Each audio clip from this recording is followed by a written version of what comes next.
नमस्कार। मैं मुंबई से डॉक्टर निखिल दातार। मैं एक स्त्री रोग तज्ञ। आज हम गर्भावस्था और ग्रहण इसके बारे में चर्चा करने वाले हैं। जैसे ही ग्रहण आने में होता है, हमें गर्भावस्था में जो महिलाएं होती है वे और उनके रिश्तेदार, इन सभियों के पास से सवाल आने शुरू हो जाते हैं। और ये सवाल सिर्फ एक ही सब्जेक्ट के ऊपर होते हैं, वो है कि ग्रहण के काल के दरमियान गर्भवती महिला की सुरक्षा कैसे करनी चाहिए।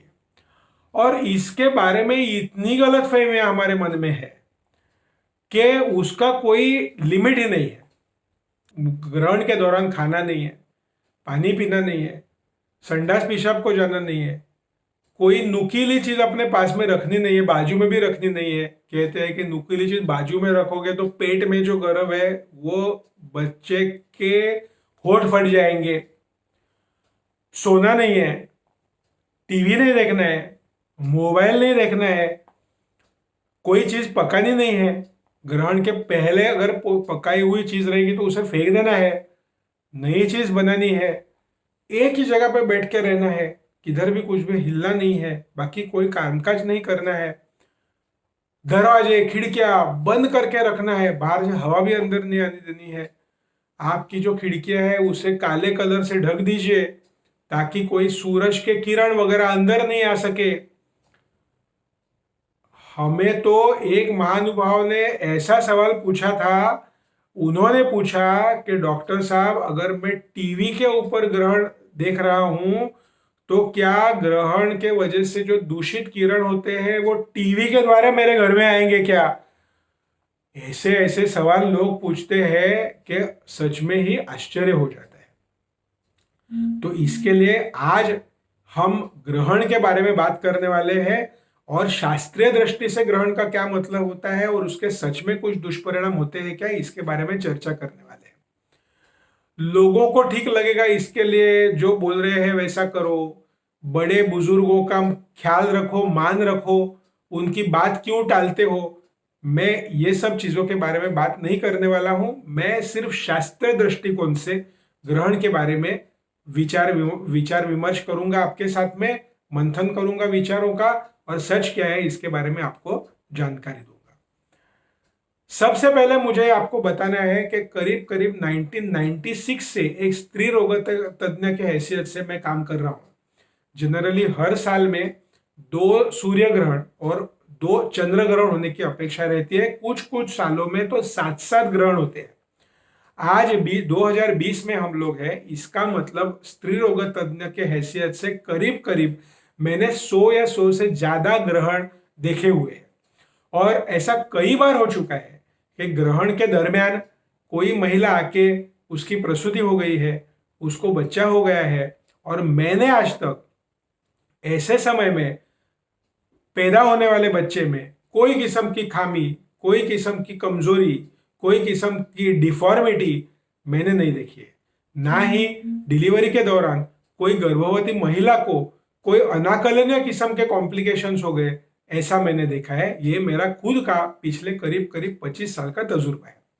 लेकिन मैं सिर्फ इतना नहीं बोलना चाहता हूं, तो मैं ये डिस्क्रिप्शन के अंदर नासा के वेबसाइट का भी जिक्र कर रहा हूं कि जहां पे नासा ने भी ये क्लियर कट बोला है कि इसके बारे में का साइंस क्या है, और इसके बारे में जो मिथक है या गलतफहमियां जो है उसका भी विचार विमर्श उन्होंने उस वेबसाइट में किया है। और तो उसका भी लिंक जो है वो मैंने यहाँ पे डिस्क्रिप्शन में दे के रखा हुआ है।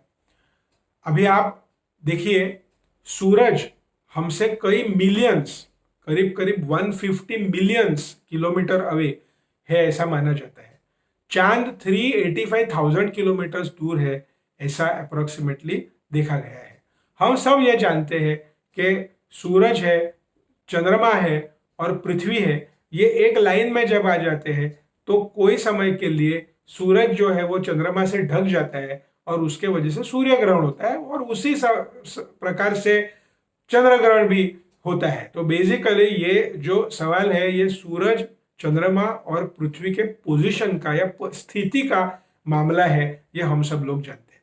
अब आप मुझे बताइए कि वहां पे सूरज को कोई किस्म का कंप्यूटर है या ब्रेन है या कोई प्रोसेसिंग यूनिट है कि जहाँ पे सूरज को ये पता चले कि कोसों दूर जो चांद है वो बीच में आ रहा है, इसके लिए सूरज जो है वो मतलब बर्दाश्त नहीं होता उसको, वो गुस्से में आ जाता है और चिड़चिड़ा हो जाता है और कुछ खराब किस्म के सूरज रेज भेजता है, सूर्य किरण भेजता है।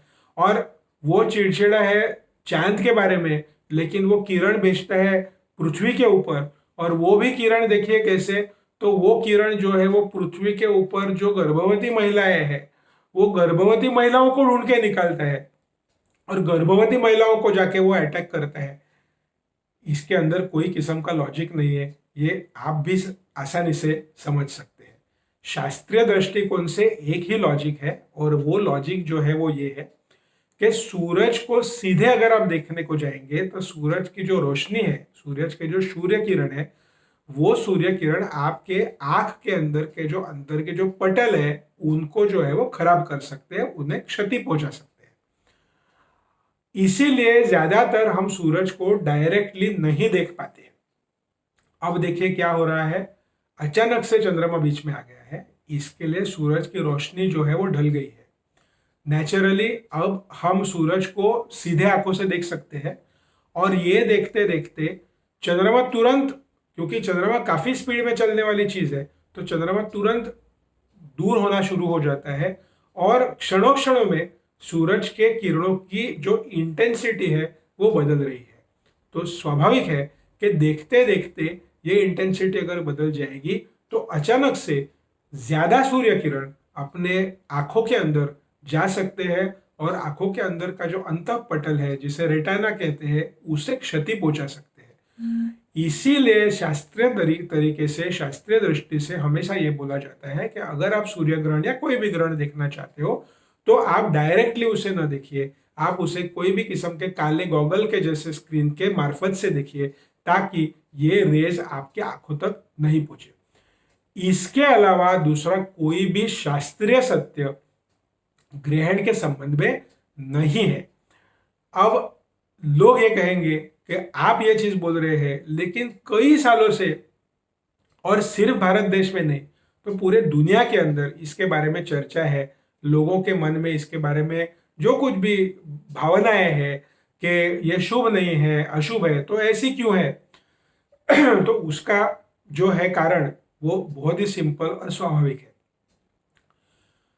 हमें तो पृथ्वी सूरज के आजू बाजू में इर्द गिर्द घूमती है और चंद्रमा पृथ्वी के इर्द गिर्द घूमता है, ये भी हमें समझ में आने को पिछले कुछ 400-500 साल हो गए। गैलीलियो ने जब ये बताया तब हमें ये समझ में आ गया। लेकिन मनुष्य प्राणी इस धरती के ऊपर कई हजार सालों से रह रहा है, ये आप और हम सभी जानते हैं। जब कोई शास्त्रीय ज्ञान नहीं था, जब कोई इलेक्ट्रिसिटी नहीं थी, तब मनुष्य प्राणी का व्यवहार सिर्फ दो ही कुदरती तौर के ऊपर के जो लाइट के सोर्स है उनके ऊपर चलता था, वो है सूरज की रोशनी और थोड़ी बहुत चंद्रमा की रोशनी। अब आप सोचिए, कोई अनाकलनीय कारण की वजह से अचानक से सूरज सुबह के समय में या दोपहर के समय में ढलना शुरू हो जाएगा, उसकी रोशनी अचानक कम होनी शुरू हो जाएगी, थोड़े समय के लिए पूरा अंधेरा छा जाएगा। तो ऐसे समय पे उस इंसान को क्या लगेगा जिसकी पूरी जिंदगी सूरज के रोशनी के ऊपर अवलंबन है?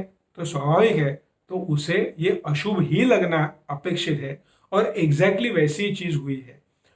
और अंधेरे में अगर आप समझो चक्कू चलाने वाले होंगे, कुछ काटने वाले रहेंगे, कुछ परोसने वाले रहेंगे, बनाने वाले रहेंगे, रास्ते से कहीं चलने वाले रहेंगे, तो अंधेरे में अगर आप ये सब चीजें करने जाओगे तो स्वाभाविक तौर के ऊपर इसके अंदर कोई क्षति पहुंचना, इंजुरी होना, गिर जाना, ये होना स्वाभाविक है। इसीलिए ज्यादातर आप देखिए, कोई भी खंड में देखिए, कोई भी धर्म में देखिए, कोई भी देश में देखिए, कोई भी कम्युनिटी में देखिए, ज्यादातर कम्युनिटीज के अंदर ग्रहण को अशुभ माना जाता है। लेकिन उसके पीछे का कारण जो है वो ये है, नासा जैसे ऑर्गेनाइजेशंस ने इसके ऊपर रिसर्च करके ये पब्लिश किया हुआ है कि इस दौरान कोई भी खराब किस्म के किरण निकलना या वातावरण प्रदूषित होना या कोई किस्म के गैसेस निकलना, ऐसी कोई भी चीज